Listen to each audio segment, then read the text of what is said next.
In 1945, a nation declared divine was forced to sign its defeat in ink.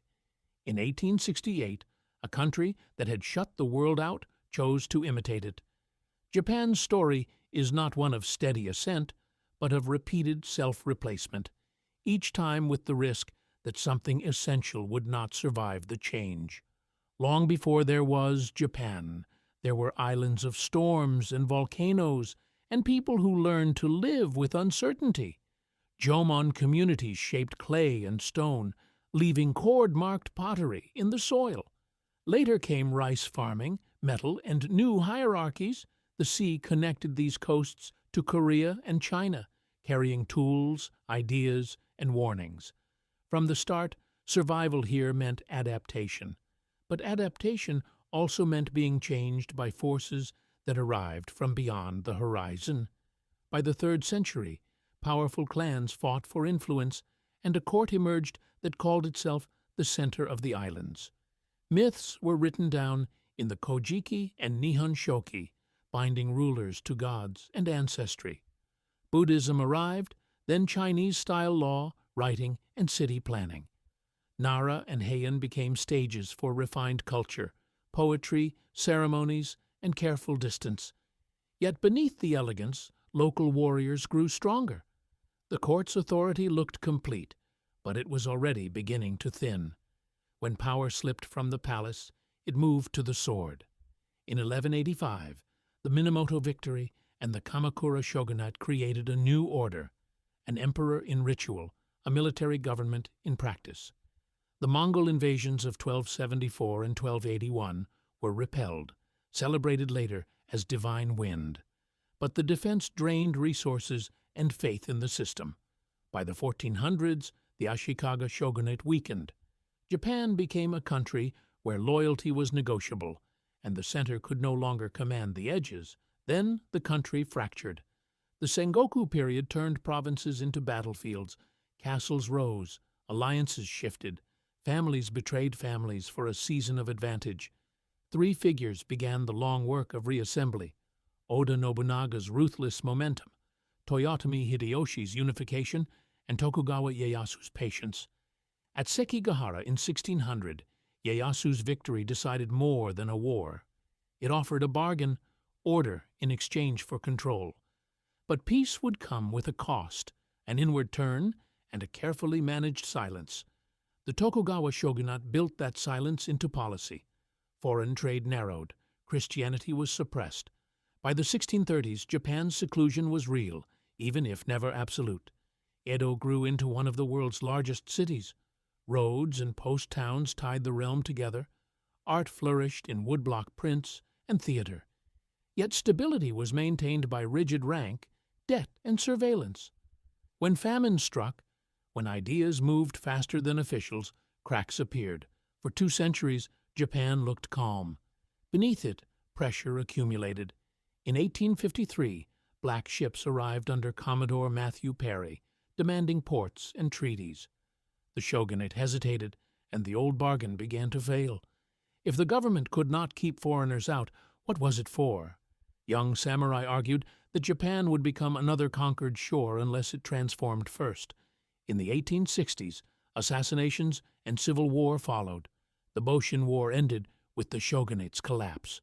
Then came a decision that sounded like restoration but meant revolution.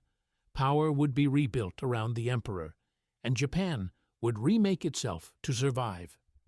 The Meiji leaders moved with startling speed. They abolished feudal domains, created a conscript army, and sent students abroad to study law, industry, and science. Railways stitched the islands. Factories rose. A constitution arrived in 1889, and a parliament that shared power without controlling it.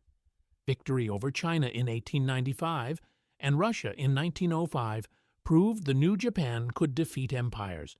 It also taught a dangerous lesson. Expansion could be security.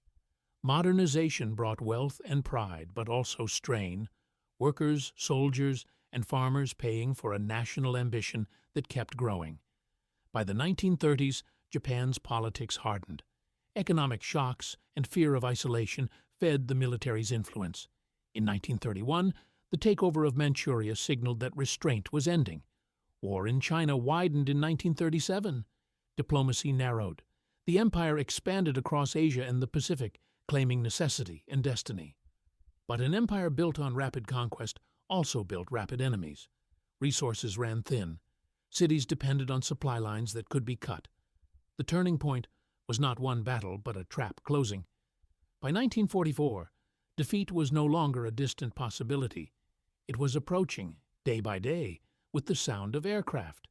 In 1945, firestorms consumed Tokyo, and atomic bombs aroused Hiroshima and Nagasaki. The state had asked its people to endure the unendurable. Then the emperor spoke on radio, in a voice most had never heard, announcing surrender. Japan faced a question as severe as invasion. What remains when the story of the nation collapses? Occupation reforms followed, land redistribution, war crime trials, and a new constitution in 1947 that renounced war as a sovereign right. The old symbols remained, but their meaning changed. Japan would live, but it would have to live as something new. Out of ruins came a different kind of power. Factories restarted, education expanded, companies became long-term communities. By the 1964 Tokyo Olympics, Japan presented itself as disciplined, peaceful, modern. The economic miracle lifted millions, yet it also rewrote social life. Crowded cities, relentless work, and a quiet bargain between growth and sacrifice. In the late 1980s, the asset bubble inflated a dream of endless prosperity, then burst, leaving a long stagnation. Japan had mastered reinvention once again, but reinvention had costs that could not be measured only in currency. Now the pressures are slower, but they are real. An aging population, rural regions emptying, and a society asking how much change it can bear without losing cohesion. Japan remains a country shaped by earthquakes and typhoons, yet also by choices. When to open, when to close, when to yield, when to endure. Its past offers no simple lesson, only a pattern. Survival through transformation, followed by the fear of what transformation might erase. Japan's fragility has never been only physical. It has been the constant tension between identity and necessity. From clan courts to shoguns, from isolation to industry, from empire to pacifism, the nation kept stepping onto new ground before the old one broke. In that willingness to change lies Japan's endurance and its quiet, permanent risk.